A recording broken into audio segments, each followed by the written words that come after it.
Wheeler, ഒരു മഴ ride, അതും കോടമഞ്ഞ് നിറഞ്ഞ വഴിയിലൂടെ. അപ്പോൾ ഈ യാത്ര എങ്ങനെയായിരിക്കും? അടിപൊളിയായിരിക്കും അല്ലേ? ഞങ്ങളിന്ന് പോകുന്നത് തിരുവനന്തപുരം ജില്ലയിലെ പൊന്മുടിയിലേക്കാണ്. എല്ലാവർക്കും അറിയാവുന്ന സ്ഥലങ്ങളും വഴികളും ഒക്കെയാണ്. എത്ര കണ്ടാലും മതിയാവാത്ത ഈ ഒരു സ്ഥലത്ത് മൺസൂൺ സീസൺ എങ്ങനെയാണെന്ന് നമുക്കൊന്ന് കണ്ടുവന്നാലോ. തിരുവനന്തപുരം ജില്ലയിൽ നിന്ന് ഒരു 55-60 കിലോമീറ്റർ അകലെയായിട്ടാണ് നമ്മുടെ പൊന്മുടി ഉള്ളത്.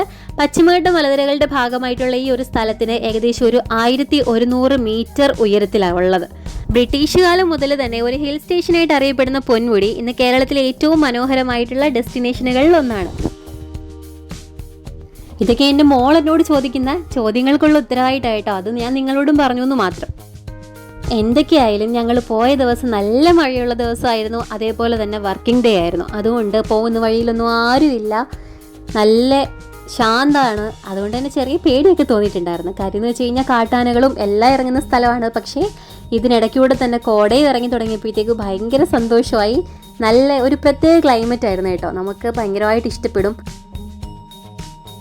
പോകുന്ന വഴിക്ക് വെള്ളച്ചാട്ടം ഉണ്ടായിരുന്നു. പക്ഷേ സേഫ്റ്റി അല്ലേ മെയിൻ. അതുകൊണ്ട് ഞങ്ങൾ അവിടെ ഒന്നും ഇറങ്ങിയിട്ടില്ല, കാട്ടാനെ പേടിച്ചിട്ടായിട്ടോ. അങ്ങനെ എന്തായാലും നമ്മൾ വന്ന് കഥയൊക്കെ പറഞ്ഞ് നമ്മളുടെ ചെക്ക് പോസ്റ്റിൻ്റെ അടുത്തെത്തിയിട്ടുണ്ട്. എന്ന് വെച്ച് കഴിഞ്ഞാൽ നമ്മുടെ ടിക്കറ്റൊക്കെ ചെക്ക് ചെയ്യുന്ന സ്ഥലമൊക്കെയാണ് ഇവിടെ. അവിടെ നിന്ന് പിന്നെ കുറേ കൂടെ പോകാനുണ്ട്. കുറേ കൂടെ മുന്നോട്ട് പോകുമ്പോഴത്തേക്കും നമ്മളുടെ മെയിൻ ആയിട്ടുള്ള ഹിൽ സ്റ്റേഷനിലേക്ക് എത്തും.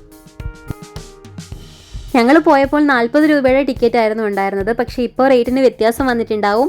ആരെങ്കിലും പോകുന്നുണ്ടെങ്കിൽ റേറ്റ് ഒക്കെ ഒന്ന് ചെക്ക് ചെയ്തിട്ട് വേണേൽ പോകാൻ. വലിയ വേരിയേഷൻ ഉണ്ടായി കാണത്തില്ല. അങ്ങനെ പൊന്മുടിയുടെ മുകളിലെത്തി. എന്താ പറയുകയെന്ന് അറിയത്തില്ല. ചുറ്റും മേഘങ്ങൾ, കോടമഞ്ഞ്, മഴ, മലനിരകൾ. ഒരു നിമിഷം സ്വർഗത്തിലെത്തിയതുപോലെ തോന്നും. സത്യം പറഞ്ഞാൽ നമ്മുടെ കേരളത്തിലുള്ള എല്ലാം കണ്ടിട്ട് വേണം വേറെ എവിടെയും പോകാൻ കേട്ടോ. പോട്ടെ, നമ്മുടെ ഇന്ത്യ തന്നെ മൊത്തത്തിൽ കാണണം, എന്നിട്ട് വേണം വേറെ രാജ്യങ്ങളിൽ പോകാൻ. പൊന്മുടിയിൽ എന്താ കാണാനുള്ളതെന്ന് ചോദിക്കുന്നവരോട് സത്യത്തിൽ പൊന്മുടിയിൽ കാണാൻ വലിയ കെട്ടിടങ്ങളോ അമ്യൂസ്മെന്റ് പാർക്കുകളോ ഒന്നുമില്ല. ഇവിടെ കാണാനുള്ളത് പ്രകൃതിയാണ്. ശരിക്കും മലയും മേഘവും തണുത്ത കാറ്റും മഴയും അത് തന്നെയാണ് ശരിക്കും ഒരു സ്വർഗം എന്ന് പറയുന്നത്. എനിക്കങ്ങനെ കേട്ടോ ഫീൽ ചെയ്തേ. തേയിലത്തോട്ടങ്ങൾ, പോകുന്ന വഴി മൊത്തം തേയിലത്തോട്ടങ്ങളായിരുന്നു. പക്ഷെ ഇവിടേക്ക് ഇറങ്ങണം എന്നുണ്ട്. കാട്ടാനകളൊക്കെ ഇറങ്ങിയതായിട്ടുള്ള വാർത്തകളൊക്കെ നേരത്തെ കണ്ടിട്ടുള്ളത് കൊണ്ട് തന്നെ എനിക്ക് പേടിയാണ് ഇവിടെയൊക്കെ ഇറങ്ങാൻ കേട്ടോ. പക്ഷെ ഇതൊക്കെ അനുഭവിക്കണം എന്നുണ്ട്. അതുകൊണ്ട് എല്ലായിടവും പോകും. ഫാമിലിയോ കൂട്ടുകാരോ ഒക്കെ ആയിട്ട് വന്നിട്ടുണ്ടെങ്കിൽ ഇവിടെ സമയം എങ്ങനെ പോകുന്നു എന്ന് പോലും അറിയത്തില്ല. നടന്നും ഫോട്ടോസൊക്കെ എടുത്തും സംസാരിച്ചും അങ്ങനെ ആസ്വദിച്ചും കുറേ നമ്മുടെ റീൽസൊക്കെ എടുത്തിട്ടൊക്കെ പോകാനായിട്ട് നല്ല അടിപൊളി ബെസ്റ്റ് സ്ഥലമായിട്ടോ. ഒരു കാര്യം മാത്രമുണ്ട്, ഇവിടെ ഫുഡ് ഓപ്ഷനുകൾ ഭയങ്കര കുറവാണ്. അതുകൊണ്ട് വെള്ളവും ചെറിയ സ്നാക്സും ഒക്കെ കൈ കരുതിയിട്ടുണ്ടെങ്കിൽ കൂടുതൽ സൗകര്യമായിരിക്കും. പക്ഷേ ഇവിടെ എങ്ങും പ്ലാസ്റ്റിക് ഇടുകയോ അങ്ങനെ ഒന്നും ചെയ്യരുത്. അതൊന്നും ഇവിടെ അലൗഡല്ല.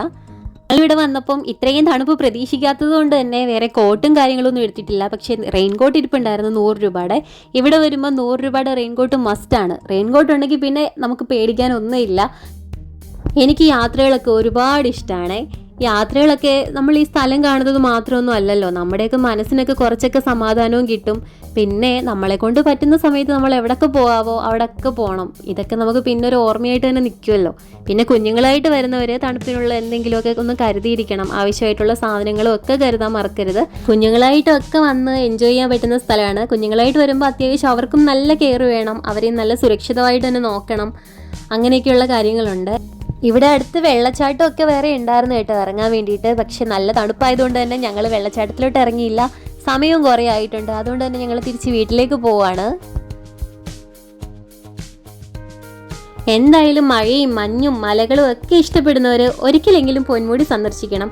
ഒരുപാട് പൈസ ഒന്നും ചിലവാകാതെ നല്ല ബഡ്ജറ്റ് ഫ്രണ്ട്ലി ആയിട്ട് തന്നെ നമുക്ക് ഇവിടെ പോയിട്ട് വരാൻ പറ്റും. അപ്പോൾ ഞങ്ങൾക്ക് ഈ ഒരു യാത്ര ഒരുപാട് ഇഷ്ടമായി. ഒരുപാട് നല്ല ഓർമ്മകളും നല്ല തണുപ്പും കോടയും ഒക്കെ ആസ്വദിച്ചിട്ടാണ് പോകുന്നത്. അപ്പോൾ നിങ്ങൾക്ക് എല്ലാവർക്കും ഈ വീഡിയോ ഇഷ്ടപ്പെട്ടെങ്കിൽ നിങ്ങൾ ലൈക്കും ഷെയറും കമൻറ്റും ഒക്കെ തരണേ. അതുപോലെ പൊന്മുടിയിൽ ഈ മൺസൂൺ സീസണിൽ പോയവർ ആരൊക്കെ ഉണ്ടെന്ന് ഒന്ന് കമൻറ്റ് ചെയ്യുമോ? അപ്പോൾ പൊന്മുടി നിങ്ങൾക്ക് ഇഷ്ടപ്പെട്ടോ? അപ്പോൾ ഞങ്ങൾ പോയിട്ടുള്ളത് 2 വീലറിലാണ്. 2 വീലറിലും പോകാൻ പറ്റുന്ന ബെസ്റ്റ് ഓപ്ഷനാണ്. ബൈ.